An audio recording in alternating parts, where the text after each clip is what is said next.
കോഴിക്കോട് വടകര ആയഞ്ചേരിയിൽ 25-കാരനെ കാണാതായ സംഭവത്തിൽ ബംഗളൂരുവിലേക്കും മംഗലാപുരത്തേക്കും അന്വേഷണം വ്യാപിപ്പിച്ച് പോലീസ്.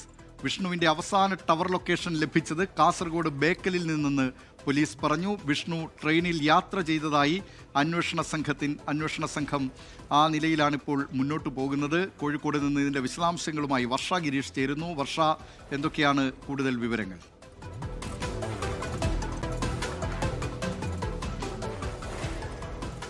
ദിലീപ്, ഇക്കഴിഞ്ഞ 13-ാം തീയതിയാണ് വടകര ആയഞ്ചേരി സ്വദേശിയായിട്ടുള്ള വിഷ്ണുവിനെ കാണാതായത്. അർദ്ധരാത്രിയായിട്ടും വീട്ടിലെത്താത്തതിനെ തുടർന്നാണ് കുടുംബം വടകര പോലീസിൽ പരാതി നൽകിയത്. ഈ വിഷയത്തിൽ ഏറ്റവും പ്രധാനപ്പെട്ട കാര്യം കുടുംബത്തിന്റെ ആരോപണമാണ്. കുടുംബം ഇതിൽ ഉന്നയിക്കുന്ന ഏറ്റവും പ്രധാനപ്പെട്ട ആരോപണം ലോൺ ആപ്പിന്റെ ഭീഷണി എന്നുള്ളതാണ്. അതായത് 10,000 രൂപ വിഷ്ണു ലോൺ ആപ്പിൽ നിന്നും ലോൺ എടുത്തിരുന്നുവെന്നും എന്നാൽ ഇത് അടവ് മുടങ്ങിയതോടെ ഇവരുടെ ഭീഷണി ഉണ്ടായിരുന്നു എന്നുമാണ് കുടുംബത്തിന്റെ ആരോപണം. മോർഫ് ചെയ്ത ചിത്രങ്ങൾ ഉൾപ്പെടെ പ്രചരിപ്പിച്ചു എന്നും കുടുംബം ആരോപിക്കുന്നുണ്ട്.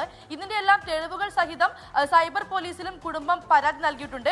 അതേസമയം വടകര പോലീസിന്റെ അന്വേഷണം നിലവിൽ പുരോഗമിച്ചുകൊണ്ടിരിക്കുകയാണ്. പ്രധാനമായും സാമ്പത്തിക ഇടപാടുകളെല്ലാം ബന്ധപ്പെട്ടുകൊണ്ടാണ് വടകര പോലീസും അന്വേഷണം പുരോഗമിക്കുന്നത്.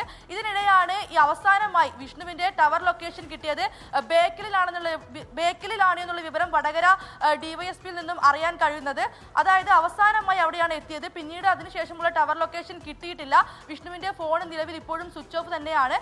ഈ ഒരു സാഹചര്യത്തിലാണ് മംഗലാപുരത്തേക്കും ബംഗളൂരുവിലേക്കും പോലീസ് അന്വേഷണം വ്യാപിപ്പിക്കുന്നത്. എന്തായാലും വളരെ ഗുരുതരമായ ഒരു വഴിയിലേക്ക് തന്നെയാണ് എന്തായാലും ഈ ഒരു കേസ് മുന്നോട്ട് പോകുന്നത്. ഈ സാമ്പത്തിക കോഴിക്കോട് വടകര ആയഞ്ചേരിയിൽ വിഷ്ണു എന്ന 25-കാരനെ കാണാതായ സംഭവത്തിൽ ബംഗളൂരുവിലേക്കും മംഗലാപുരത്തേക്കും അന്വേഷണം വ്യാപിപ്പിച്ചിരിക്കുന്നു പോലീസ്. വിഷ്ണുവിന്റെ മൊബൈൽ ഫോൺ അവസാന ടവർ ലൊക്കേഷൻ ലഭിച്ചത് കാസർഗോഡ് ജില്ലയിലെ ബേക്കലിൽ നിന്നാണെന്നും പോലീസ് അറിയിച്ചിരിക്കുകയാണ്. വിവരങ്ങൾ നൽകിയത് കോഴിക്കോട് നിന്ന് വർഷ ഗിരീഷ്.